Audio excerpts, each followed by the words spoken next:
Isa TV production.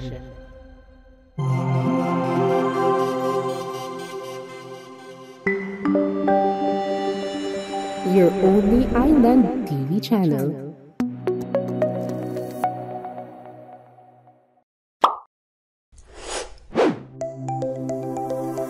Healthy para happy.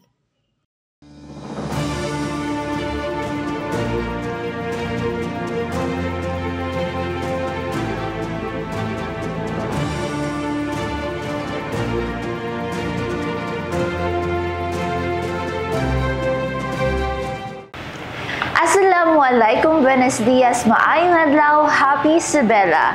Ito ang inyong lingkod, Kristen Lim, at makakasama niyo ako sa panibagong episode ng Healthy para Happy, dito lamang yan sa Isa TV, your only island TV channel. Para sa episode na ito, ating matutunghayan ang mga naganap sa pamahalaang lungsod dahil tayo ay nakiisa sa selebrasyon ng Nutrition Month 2024. Ang pamahalaang lungsod ng Isabela sa ilalim ng pamumuno ni Punong Lungsod City Jalia Turbin Hataman sa pamamagitan ng City Population Management and Development Office na pinangungunahan ni CPMDO Jocelyn Puno ay aktibong nakiisa sa taunang pagdiriwang ng buwan ng nutrisyon. Isinagawa ang iba't ibang programa at aktibidad na naglalayong itaguyod ang wastong nutrisyon at malusog na pamumuhay sa komunidad. Kabilang dito ang pamamahagi ng mga nutritional supplemental feeding programs, ang pag-launch sa R9 Gardenator Project, paghahatid ng kasiyahan sa mga chikitings, mga palaro na nagtatampok ng mga masustansyang pagkaing lokal at ipinagdiriwang ang pagtatapos ng ika-50 buwan ng nutrisyon sa pamamagitan ng Nutrition School on the Air. Nagtulungan ang mga lokal na opisyal at iba't ibang sektor at ahensya upang tiyakin ang tagumpay ng mga aktibidad ng pamahalaang lungsod ng Isabela. Ang pakikiisa ng lungsod ay nagpapakita ng kanilang dedikasyon sa pagpapalaganap ng kalusugan at kagalingan ng mga mamamayan. Ngunit, paano nga ba nakiisa ang ating lungsod sa pagdiriwang ng buwan ng nutrisyon?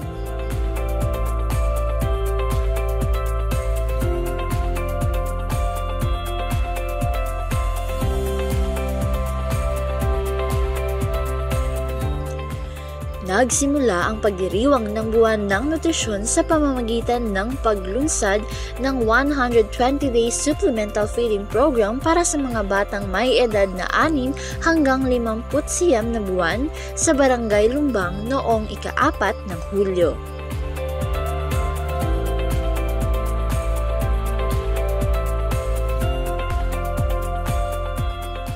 Personal na inilunsad ng City Population Management and Development Office na pinamumunuan ni CPMDO at kasalukuyang City Nutrition Action Officer Jocelyn Puno sa pakikipagtulungan ng City Health Office na pinamumunuan ni Dr. Maureen Ismael VI.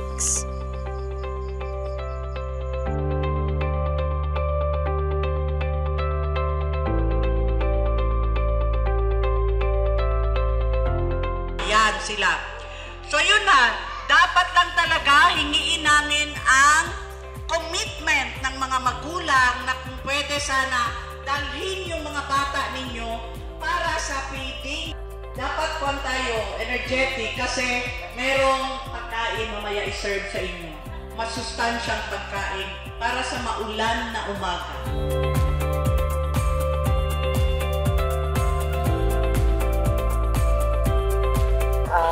Isabela, nandito tayo ngayon sa Barangay Lumbang para sa launching ng 120-day supplemental feeding para sa ating mga bata. Growth, yung development. So, andito tayo ngayon, dala natin yung mobile kitchen para dito talaga lutuin yung one hot meal na ating mga beneficiaries. Siyempre, we are part of the City Nutrition Council, together with Ma'am Joy and the other members, such as Ma'am Gina, also from the City Agriculture. partner talaga tayo when it comes to nutrition. Since one of our flagship programs sa city talaga is our nutrition program. So, we are happy kasi hindi lang one-time feeding program ginagawa natin dito sa city, no? Talagang 120 days, 90 days na feeding program. Not only that, hindi lang para sa mga bata, pati sa mga pregnant women po, especially yung mga nutritionally at risk, yung tinatawag nating NAR. So, si Ma'am Joy, more on sa mga bata, tayo naman sa City Health, tinitingnan natin naman yung nutritional status ng mga buntis. So, yun po yung binibigyan natin ng mga vitamins, tinitimbang natin during prenatal and everything. Dumalo rin si City Agriculturist Maria Gina Alberto sa nasabing kaganapan. So far ang naibibigay namin dito ngayon, yung fertilizers and mga vegetable seeds, na tungkol yun sa pagre-register yung mga farmers sa RSBSA. And nakakandag din kami ng mga monitoring on kapag yung programa ng DILG sa community garden nila. So far ngayon wala pa daw sila existing, pero meron na kami nagbibigay ng seeds. Siguro pagkatapos nito, meron na come August, meron na tayong makikita dito sa kanila.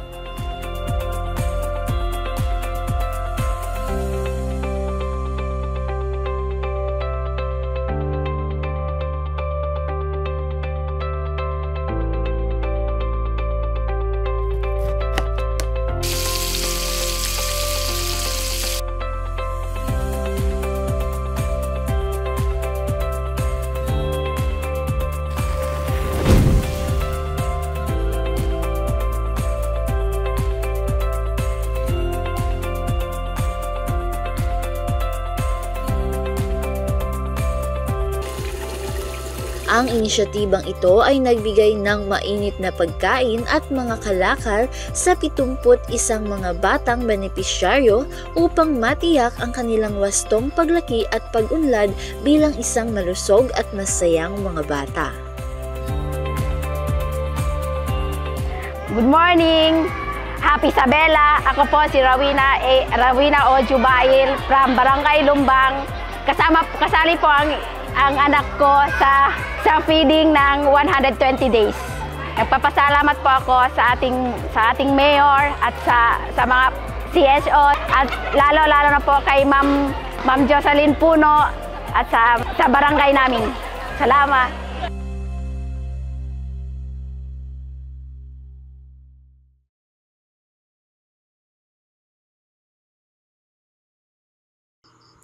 Noong 5 ng Hunyo naman, nagtungo ang pamahalaang lungsod ng Isabela sa Barangay Aguada upang ilunsad ang 90-day supplemental feeding program for nutritionally at-risk pregnant women. Ang programa ay nakatuon sa 38 buntis na kababaihan upang matiyak na sila ay makatanggap ng sapat na nutrisyon para sa kanilang kalusugan at sa malusog na pag-unlad ng kanilang mga sanggol.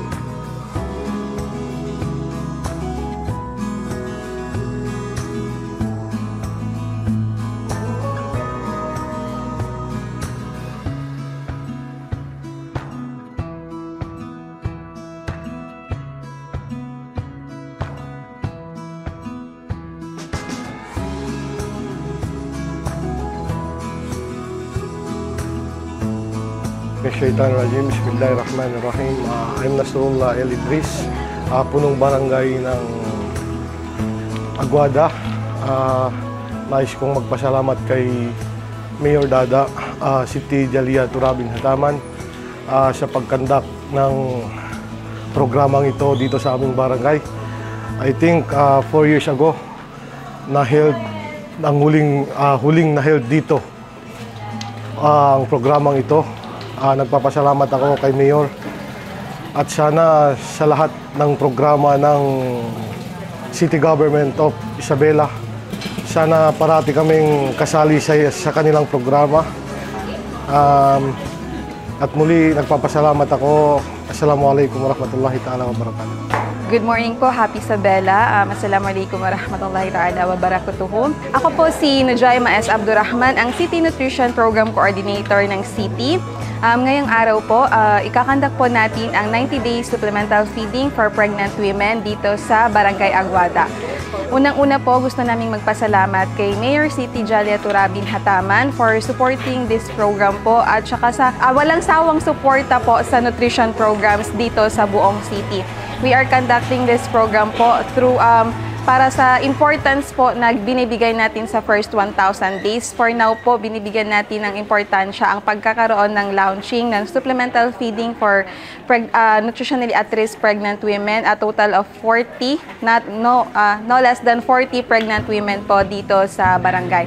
Nagpapasalamat din po kami kay Ma'am Jesseline Opuno, the City Nutrition Action Officer of the city, ang ating barangay captain ng Barangay Aguada, Mr. Nazrul Lopiba Edris, sa suporta po na binigay sa nutrition programs and sa buong nutrition team. Sana po through this program magkaroon ng progress po yung ating patuloy na progress po dito sa nutrition programs. Yan lamang po, Happy Isabela. So mga buntis, alam ko kasi nagpe-prenatal man kayo dito, sinasabi na sa inyo kung ano yung dapat gawin ng mga buntis. Meron pala dito yung mga teen moms, no? Dapat inumin talaga yung vitamins. Ano ba yung 1,000 days? Sana 1,000 pesos na lang yan. Pero hindi 1,000 pesos, kundi 1,000 days. Ibig sabihin, 1 day old pa lang yung fetus hanggang 2 taon. Yan yung 1,000 days. Ang 1,000 days, siya yung pinaka-importante talaga sa bata. Para ang labas ng bata sa first 1,000 days, kung nakakain talaga siya ng balanced diet, tapos yung nanay, nagpa-prenatal, umiinom ng vitamins, ng gatas, kumakain ng gulay, ang kalabasan ng anak ninyo hindi bansot. So hindi yan totoo yung sinasabi nila na erensya daw. Namana namin kasi mga pandak ang erensya namin. Hindi yan totoo. Meron lang isang factor dyan na yung erensya. Pero ang totoo niyan, kulang sila sa vitamins. Hindi pwedeng manganak taon-taon. So, diba dapat 3 to 5 years ang gap para pwede pa kayo makarecover yung mga nanay bago maiulit. Kasi hindi basta mabuntis, diba? Yan. So dapat tayo mga magulang, kasi sabi nila, diba? Sa atin, akala natin, yung pinakamahirap na erase ay yung mga bata na yung maliit pa daw. Pero ang totoo, ang pinakamahirap erase ay yung mga adolescents. Mas mataas yung oras nila sa pagkada kaysa sa atin. Diba? Happy Isabela, andito tayo ngayon sa Barangay Aguada para sa launching ng 90-day supplemental feeding for nutritionally at-risk pregnant women. So, at the same time, nagse-celebrate din tayo ng 50th Nutrition Month celebration, no, sa taon na ito. Na ang tema ay Sapipan, sama-sama para sa nutrisyong sapat para sa lahat. Okay?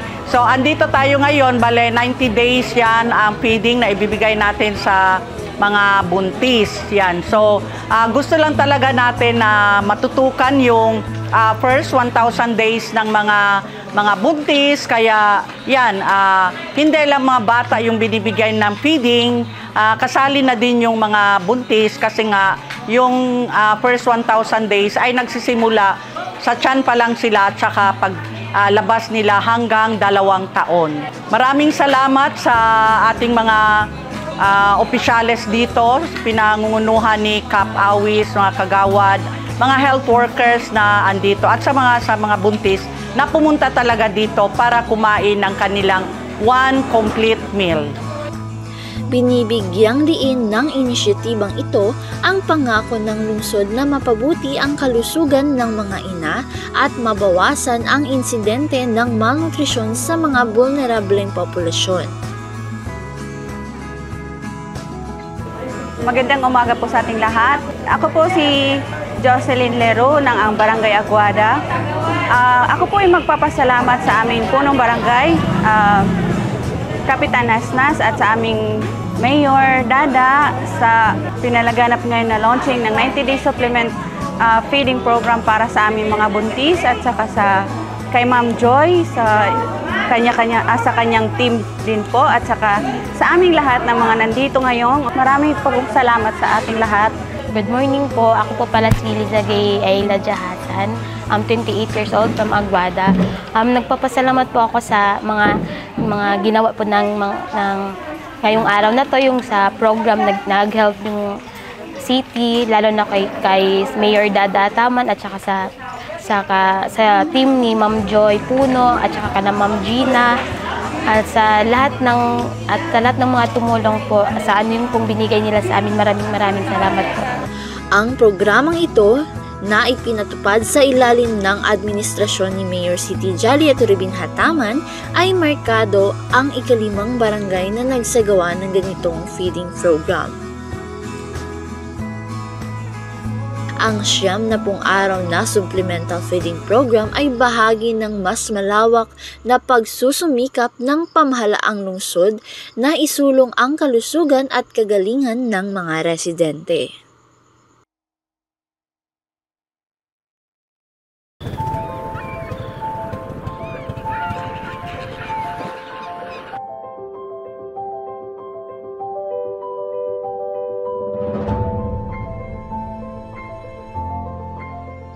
Noong Hulyo 22, sa pinagsamang pagsisikap upang labanan ang malnutrisyon at bawasan ang pag-aaksaya ng pagkain, nagsanib puwersa ang National Nutrition Council 9, R9 San CSO Network, Kids Who Farm, at pamahalaang lungsod ng Isabela para sa panrehiyong paglulunsad ng R9 Gardenator bilang bahagi ng pagdiriwang ng 2024 National Nutrition Month.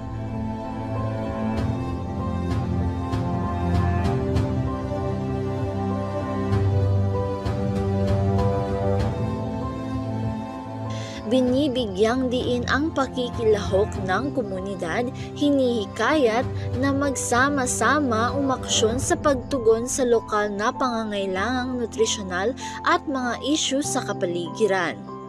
Tinawag ng NNC9 ang inisyatibang ito na R9 Gardenator, a drum that beats a sound of hope against malnutrition na naglalarawan ng potensyal nito na magdulot ng pagbabago.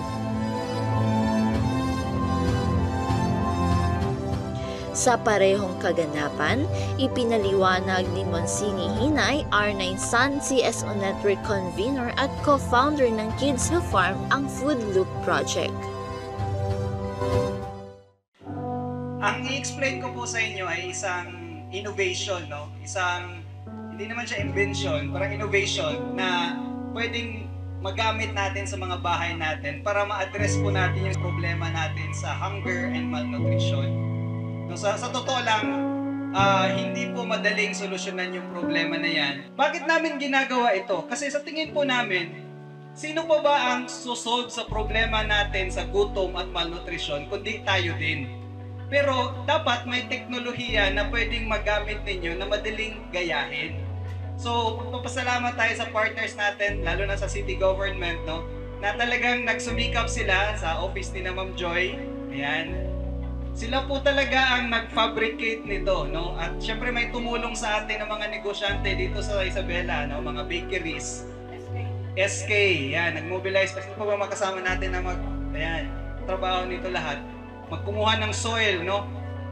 Para magkaroon tayo ng ganitong project, no? Ang isang gardenator, kung hindi nyo lang sisirain, pwede pang umabot ito ng 10 years.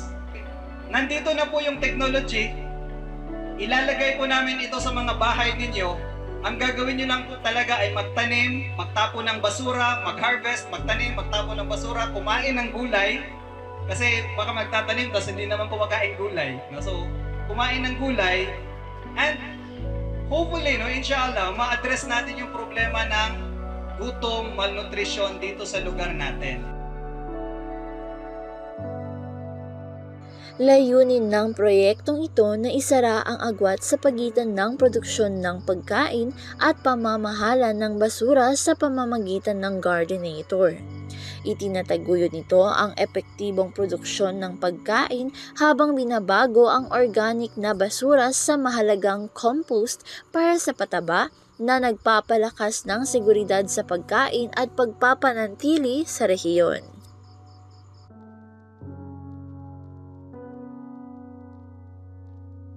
Personal na dinalo ni Punong Lungsod City Jariat Robin Hataman ang nasabing kaganapan. Nagpahayag din siya ng kanyang pasasalamat sa lahat ng mga nakiisa para sa matagumpay na proyektong ito.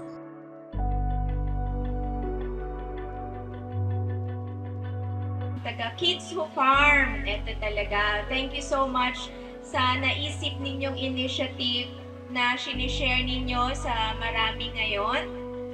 Hopefully, mapasama kami sa mga success stories ninyo. Masyado kaming na-inspire sa mga nasimulan ninyo.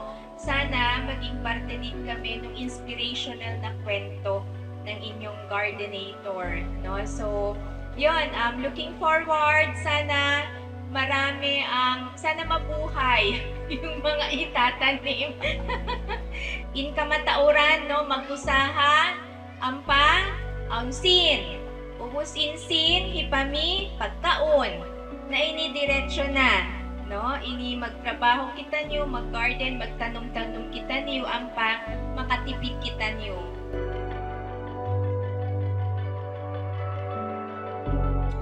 Nagbigay ng nakaka-inspire na mensahe si Raaina Hinay, founder ng Kids Who Farm, sa mga kabataan na bigyang diin ang mga aspeto ng edukasyon ng inisyatiba. Ipinakita niya ang mga pagsusumikap na layuning bigyan ng kapangyarihan ang mga lokal na magsasaka sa pamamagitan ng mga sustainable farming practices. Kasama ko po yung anak ko, yung founder ng Kids Who Farm. At kami po ay natutuwa na kami naimbitahan para ibahagi yung teknolohiya na ito sa inyo. The Gardenator is a solution to both food security and food waste. Innovative solution to things such as food waste, food insecurity. It offers an opportunity to grow food in places such as urban areas, coastal communities, and many more. And aside from that, we are trying to introduce a new technology for the betterment of the community. Thank you.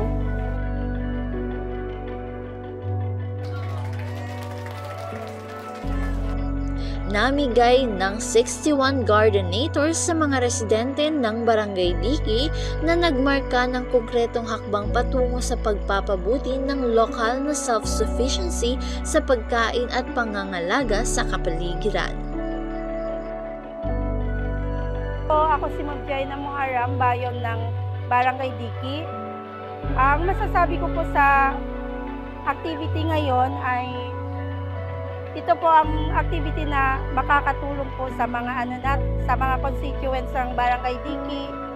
Thank you po Mayor sa project na to.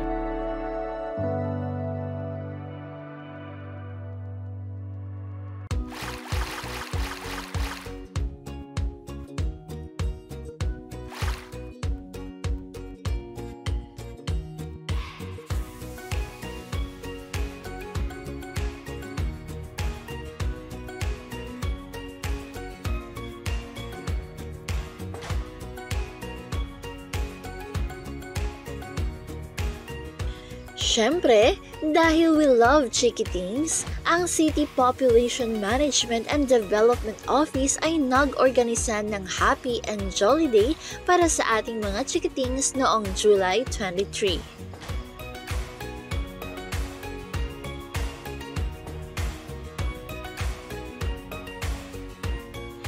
A total of 32 children na may edad na 6 hanggang 59 na buwan mula sa Barangay Lumbang ang inimbitahan upang lumahok.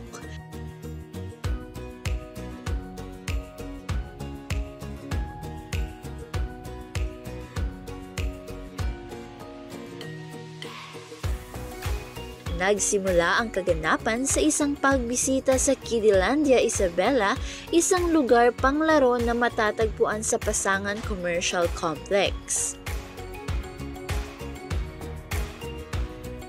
Ang mga bata ay nakilahok sa iba't ibang mga larong pampalakasan at mga aktibidad na nagbigay sa kanila ng isang masaya at interaktibong kapaligiran upang tuklasin at mag-enjoy.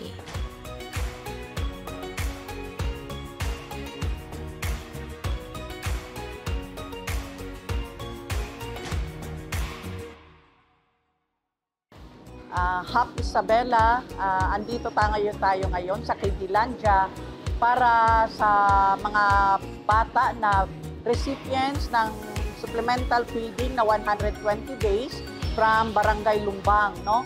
Gusto lang talaga natin, isa sa mga activities ngayong Nutrition Month ay dalhin sila dito para maka-jump and play sa ating one and only Kiddylandia dito sa lungsod ng Isabela City.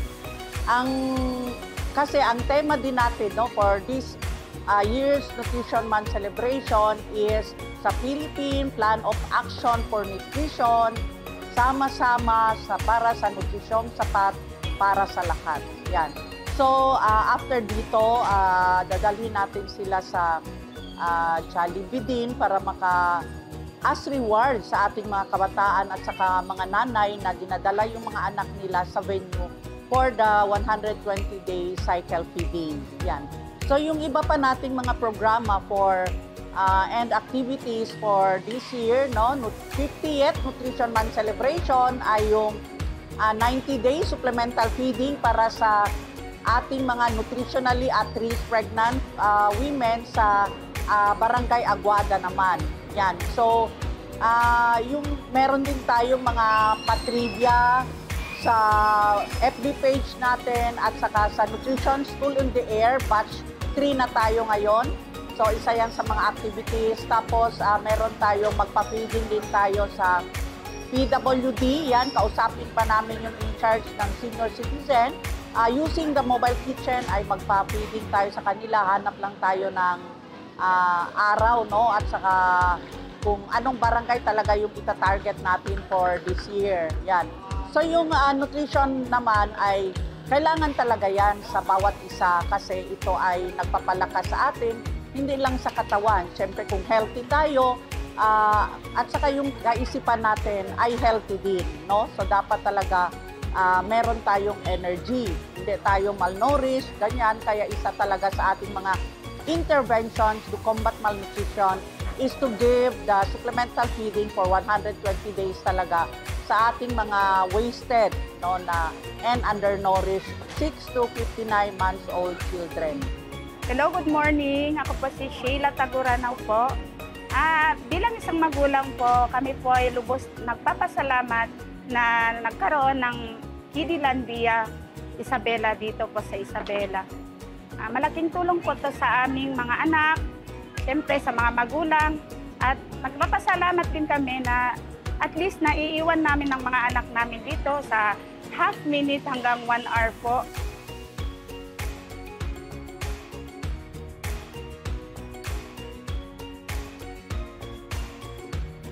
Ako po si Nasrasida Omar Hindaka ng Barangay PNS ng Barangay Lumbang. Ay nagpapasalamat po kami kay Mayor Dada at saka kay Ma'am Joy sa City Population Officer. Nandito kami ngayon para sa mga bata. At sa aming barangay na si Barangay Chairwoman Hadja Haima Ay Omar na sumusuporta din sa mga bata dito sa Barangay Lumbang. Lalong-lalo na sa City Mayor natin na si Mayor Dada Hataman. Maraming salamat po sa inyo at lalo na kay Ma'am Joy Puno na binigyan kami ng pagkakataon para mapasaya ang mga bata. Happy Isabela, nagpapasalamat ako kay Mayor, kay Ma'am Jocelyn Puno at salamat din dahil isa yung anak ko na nakapunta dito yung mga kabataan ng mga barangay. Hello, ako po si Rugia Ordonez Aldinula ng Lumbang, Isabela City. Nagpapasalamat po ako ng marami kay Mayor Dada na nag-conduct ng events na to. At kay Ma'am Joy, para sa mga parents dyan, pwedeng dalhin nyo dito yung anak nyo sa PCC. Huwag lang i-expose nyo yung mga anak nyo sa mga gadgets.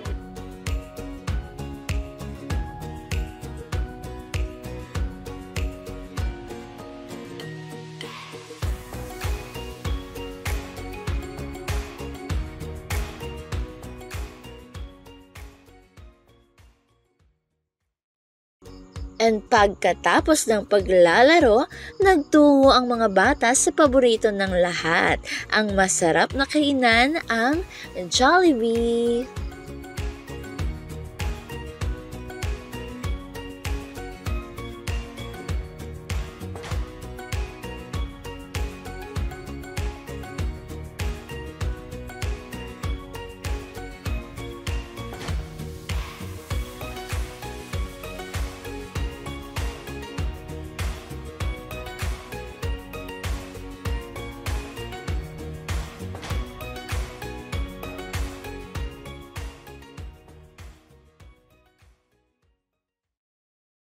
Sa huli, ipinagdiwang ng pamahalaang lungsod ng Isabela sa pakikipagtulungan ng Department of Health 9 at National Nutrition Council 9 ang pagtatapos ng ika-50 buwan ng nutrisyon sa pamamagitan ng seremonya ng pagtatapos ng Nutrition School on the Air noong Hulyo 30 sa Isabela City Civic and Cultural Center.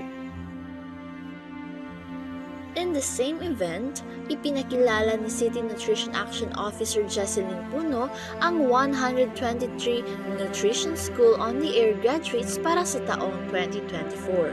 Tama ng inyong mas malaking kontribusyon sa ating lipunan. So mabuhay ang battery ng Nutrition School of the Air 2024. So therefore, sir, presenting to you the 123 Nutrition School of the Air graduates. Tampok din sa kaganapan ang pagpapahayag at paggawad sa nangungunang 10 NSOA graduates ang City Outstanding Barangay Nutrition Scholar para sa 2023 at ang Best in Ethnic Attire para sa 2024.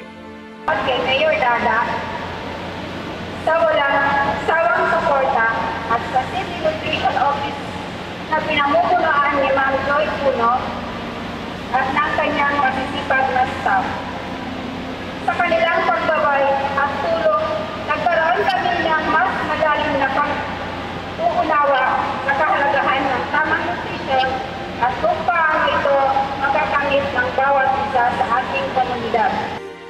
Bukod sa parangal, kasama sa seremonya ang isang cooking contest na ipinakita ang mga kasanayan sa pagluluto ng mga kalahok at binigyang diin ang kahalagahan ng malusog na gawi sa pagkain.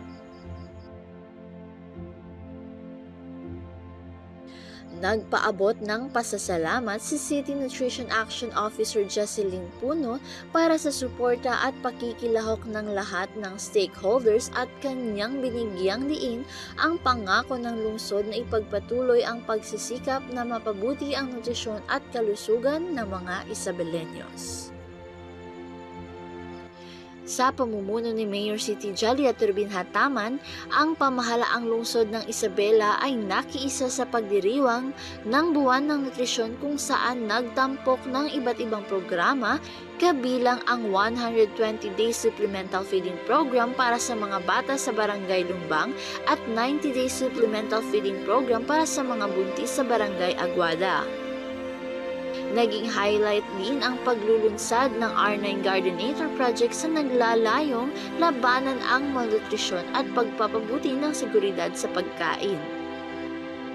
Sa pagtatapos, ginanap ang seremonya ng pagtatapos ng Nutrition School on the Air kung saan pinarangalan ang mga nagtapos at nagbigay ng pasasalamat ang mga lokal na opisyal sa kanilang suporta. The whole month of July, nagsa-celebrate tayo ng Nutrition Month sa buong mundo, sa buong Pilipinas. And dapat bigyan talaga ng mahalaga, especially yung nutrition program.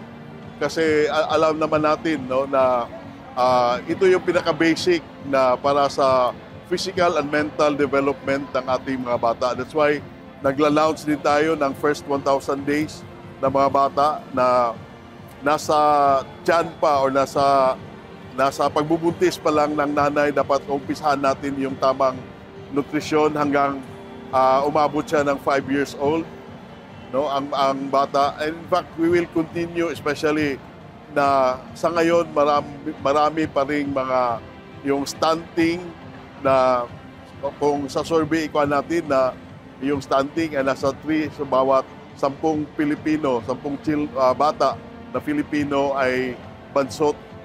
So, yun ay may kaakibat din na mga mental rehabilitation na kailangan natin i-manage. And alam naman natin, no, especially sa ngayon, makikita na natin na may mga undernourished tayo, kulang ng or may malnutrition. And then mayroon tayong mga micronutrient, no, yung ferrous, vitamin A na kailangan ng mga bata natin, and even yung iodine. Kaya hinihikayat din natin yung mga magulang na gagamitin yung iodized salt kasi nakakatulong talaga yan, especially sa mental development ng children natin. And aside from that, mayroon din tayong triple burden of disease ng malnutrition. So, it will not affect only yung physical growth ng mga bata. It also affect yung mental health ng ating mental development ng ating mga kabataan. And alam naman natin, no, naniniwala pa rin tayo doon sa kasabihan ni Dr. Jose Rizal na yung bata, yung mga kabataan natin, they are the future of our country. That's why dapat sa bata pa sila, dapat matuluan na sila ng tama at wastong nutrisyon at the household, sa school, and even in the community. And we would like to congratulate also especially Isabela City. And based doon sa mga data, no, na nakukuha natin, Isabela City, the government of Isabela City is providing ample amount of funds to implement the different nutrition programs of Isabela City. And in fact, may mga award na ito, no? Yung Nutrition Council natin, yung nutrition officer natin is the outstanding na nutrition program officer for the whole region. And that's why we are happy. Kaya sabi namin, we have to culminate the program here in Isabela City. And it is because also of the support ng local government unit, especially headed by our very own Mayor Mayor Hataman, for spearheading and for championing especially nutrition program in the city. Ang selebrasyong ito ay nagpapakita ng dedikasyon ng pamahalaang lungsod ng Isabela sa pagpapalaganap ng kalusugan at nutrisyon sa komunidad. Ang pagkilos na ito ay patunay ng kanilang pagmamalasakit at pagsusumika para sa kalusugan ng bawat Isabelenyo.